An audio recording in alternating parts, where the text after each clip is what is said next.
한동훈 법무부 장관 후보자 청문회 얘기로 넘어가겠습니다. 고발 사주 의혹 관련해서 무혐의 판단을 받은 한동훈 후보자. 애초에는 이제 오늘로 예정됐는데 9일로 연기가 됐거든요. 자, 민주당은 송곳 검증을, 국민의힘은 민주당이 새 정부 발목을 잡고 있다 비판하고 있는데 관련 발언 어떤 공방이 오갔는지 들어보시죠. 민주당의 목리로 이번 청문회 전국의 하이라이트인 한동훈 법무부 장관 후보자 청문회를 대통령 취임식 전날인 5월 9일로 법정 시한을 넘겨서 진행하는 것 또한 문제가 있는 일정일 것입니다. 온 국민이 새 정부의 출범을 축하하고 응원하는 취임식 시점까지 청문회를 지연시켜서 새 정부의 출범에 회방을 놓는 것이야말로 비판받아야 합니다. 정권 출범도 전에 인사참사, 인사재앙이 시작됐습니다. 불법, 특혜, 비리 의혹으로 점철된 인사들로 내각을 꾸린 윤석열 당선인의 자업자득입니다. 검찰 소통령 한동훈 후보. 이 검찰 소통령 한동훈 후보는 휴대폰 비밀번호부터 검찰에 제출하고 인사청문회에 오시기 바랍니다. 평론가님 말씀하시기 바로 나오네요. 휴대폰 비밀번호부터 검찰에 제출하고 청문회에 와라. 이 고발 사주 의혹이 아마 청문회 쟁점이 될 것이라고 했는데 벌써 예고가 나왔습니다. 자, 궁금하실 겁니다. 4일에 하나, 9일에 하나 뭐가 다른 겁니까? 네, 난 9일이라는 게 10일 날 취임식이 있어요. 대통령 취임식이. 그러니까 이제 그 전날에 이제 벌어지는 겁니다. 9일 날 하게 되면 민주당으로서는 9일 날에 온갖 이제 의혹들을 다 이제 쏟아낼 겁니다. 네. 그러면서 윤석열 정부 출범에 어떻게 보면 이게 공정과 상식이냐 이런 그런 어떤 반문이나 의혹을 메시지를 던지려고 하겠죠.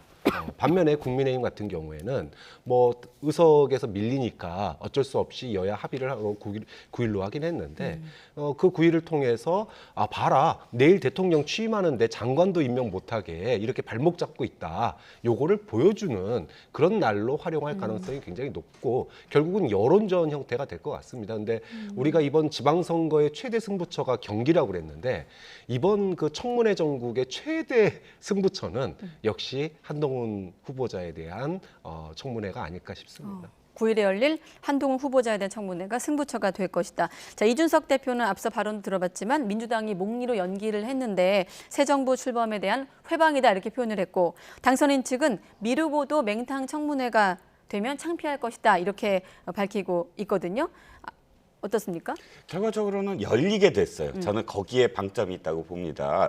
회피할 거다라는 그런 이야기도 많았잖아요. 그러니까 도리어 이준석 대표가 계속 그 어떤 레드라인을 계속 건드렸어요. 뭐냐면 이게 도망가려는 거 아니냐. 논리적으로 상대가 안 되니까 이런 어떤 비판을 아마도 민주당에서는 절대 그렇지 않은데 이 프레임에 걸렸다가는 도리어 그렇게 모습이 비춰지겠구나 하고 정면 돌파를 지금 결심한 것 같습니다. 두 번째는 4일과 9일의 차이가 4일로 아마 결정됐을 때 딱 드는 생각이 3일 다음 날이라는 거예요. 그 질문 드리려고 했거든요. 예. 검수완박 입법 그렇죠. 마무리된 시점 직후였기 때문에. 국무회의 바로 다음 날이기 때문에 그 검수완박법에 대해서 굉장히 이슈가 뜨거운 어떤 시점에서 당연히 검수완박법이 옳다 그르다에 대한 논리 싸움이 될 가능성이 컸거든요. 왜냐하면 후보자도 그 부분에 대해서 본인이 상세하게 설명하겠다고 또 예고하기도 그렇죠. 했고요. 그런데 9일이라면 어쨌든 주말이 하나 빠지게 되고 상당히 이 어떤 검수완박법의 여진에서 좀 헤어나올 수 있는 부분 그리고 결정적으로는 어쨌든 이 소통령이다 이런 프레임을 왜 지금 민주당이 주장을 하냐면 한동훈 법무부 장관 후보자의 청문회지만 마치 윤석열 당선인을 놓고 하는 것처럼 아마도 모든 이슈를 다 집중할 거거든요. 네. 그렇기 때문에 거의 뭐랄까요 그 윤석열 당선인이 나온 것처럼 모든 이슈들이 검찰총장 시절에 벌어졌던 일들을 다시 소환해서 하루 동안 그 공격을 하겠다라는 그런 전략으로 좀 9일날 한 것 같고 국민의힘에서는 받아들일 수밖에 없는 게 어쨌든 소수당이기도 하지만 그러나 일단 한동훈 청문회가 열리는 것에 대해서 도리어 반색을 하고 그래 장이 열린다면 어떠한 상황이라도 대응할 수 있다라는 판단하에서 9일로 미루는 것을 또 받아들인 것 같고요. 네, 또 간단히 여쭤보면 여야가 지금 2+2, 2+2 증인 채택에 합의했거든요. 이문정 감찰 담당관, 한동수 대검 감찰부장, 박영진 의정부지검 부장검사, 김경률 회계사까지 이런 면면을 좀 포함해서 어떤 점이 좀 가장 쟁점이 될까요? 뭐 일단은 네. 검수완박도 있을 것 같고 또 최근에 어떤 고발 사주 의혹도 등장할 것 같은데요. 네, 일단 뭐 크게 보면 가장 기본적인 구도는 검찰공화국 프레임인데 소위 말하면 소신검사 프레임이 될 겁니다. 이제 거기에 고리는 아마도 아이폰 비밀번호 이게 고리가 되면서 정면 충돌할 거고 그 연장선상에서 검수완박이 이제 그 청문회 이제 증인들 이 증인들도 민주당 측에서는 검수완박의 당위성을 이제 좀 호소하기 위한 증인들로 보이고 반대로 국민의힘의 증인은 그것이 바로 헌법을 위반되는 거다라는 쪽에 포인트를 맞추기 위해서 네. 구성이 된 것 같아요. 근데 기본 구도는 그런데 이제 정작 승부처는 어디냐? 중요한 건 민주당으로서는 한동훈 후보자를 낙마시킬 여론을 형성해야 되거든요. 근데 지금까지 얘기한 것들은 여야 지지자 사이에 소위 말해서 바라보는 시각이 완전히 다르기 때문에 아무리 얘기해봤자 설득이 안 됩니다. 그러면 진짜 승부처는 바로 한 후보자 개인 문제예요. 그러니까 그동안에 사실 이제 조국 장관 청문회 때도 그 얘기가 있었거든요. 아니 법무부 장관이기 때문에 법에 대해서는 그 누구보다도 법 위반 경력이 있으면 안 된다. 이게 그 당시의 논리였습니다. 당시 자녀 의혹이 나오기 전에. 네. 그러니까 지금도 마찬가지인데 한 후보자가 지금 뭐 그 농지법 위반 또는 편법 증여 이런 부분들은 나와 있거든요. 그런데 이게 좀 쌓여야 돼요. 그래야지 민주당으로서는 소위 한동훈 후보자 여론이 지금도 썩 좋지도 않지만 이거를 갖다가 더 밀어붙이려면 더 안 좋은 여론을 만들어야 되는데 지금 이제 더 하나로 나오는 것들이 자녀 관련 이제 의혹들이 새로 나왔죠. 네. 뭐 수상 실적이라든지 아니면은 봉사활동과 관련된 의혹들이 있는데 또는 지금도 그 이번에 연기된 사유 중에 하나가 각종 뭐 과태료, 벌칙금, 뭐 차량, 그 다음에 뭐 위장전이 관련된 그 자료 내라고 그랬는데 이거 다 거부했던 거 아닙니까? 그러니까 거기서 뭔가 이런 소위 가랑비에 속옷 젖는 식으로 위법 사안들이 이렇게 많은 위법이 있는 사람이 과연 법무장관이 될 수 있느냐? 여기서 결론은 승부가 날 겁니다. 그렇기 때문에 민주당이 이런 추가로 법 위반 의혹들을 얼마만큼 들이미느냐 이게 결국은 청문회에서 민주당이 여론의 우위를 잡을 수 있을지 없을지를 판단하는 승부처가 될 거라고 봅니다. 한동훈 법무장관 후보자에 대해서 안티가 많은 만큼 또 지지자들도 많이 생겨난 것 같아요. 안티가 많은 건 그만큼의 어떤 진영, 양쪽 진영이 지금 이 또다시 한동훈 후보자를 중심으로 해서 지금 결집하고 있는 상태인 것 같고요. 말씀하셨던 부분 저 너무 공감합니다. 즉 이게 정책적 능력으로 만약에 초점을 맞춰서 청문회를 이끌어 가려고 하면 민주당이 참 불리하다고 봐요. 그래서 아까 지금 네 사람이 아마도 지금 이문정, 한동수, 박영준, 김경률 2대2가 거의 윤석열 총장의 뭐 징계라든지 이런 부분, 감찰이라든지 이런 부분에 관련돼 있지 한동훈 후보자의 정책적 어떤 판단이 아니거든요. 그래서 이 부분보다는 도덕성 문제인데 저는 5년 동안 문재인 정부가 인사청문회를 하면서 늘 민주당이 주장했던 그 표현을 빌리자면 결정적 한 방이 있을 것인가 라는 겁니다. 즉 결정적 한 방이라는 진짜 이 도덕성에 대해서 이건 도저히 안 되겠어 라는 정도 시각을 가질 수 있는 건이 아니라면 한동훈 후보자에 대한 어떤 비판들이 도리어 윤 당선인을 공격을 하는 기재로 지금 사용하고 있구나라는 식의 프레임에 걸려들면서 지지자들을 결집하는 양쪽 지지자들을 또다시 결집하는 그런 정도 수준에서 머물지 않을까.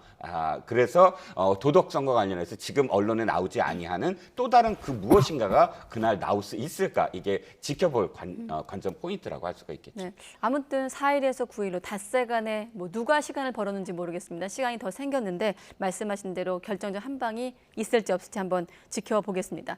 다음은 이제 정호영 후보자 얘기인데 제목이 깊어지는 정호영 딜레마인데 아마 국민의힘 입장에서 딜레마를 언급하고 있는 게 아닐까 싶은데 일단 민주당이 낙마 1순위로 꼽았던 복지부 장관 후보자 정호영 후보자 청문회에서 민주당 의원들이 집단 퇴장을 하면서 파행을 겪었어요.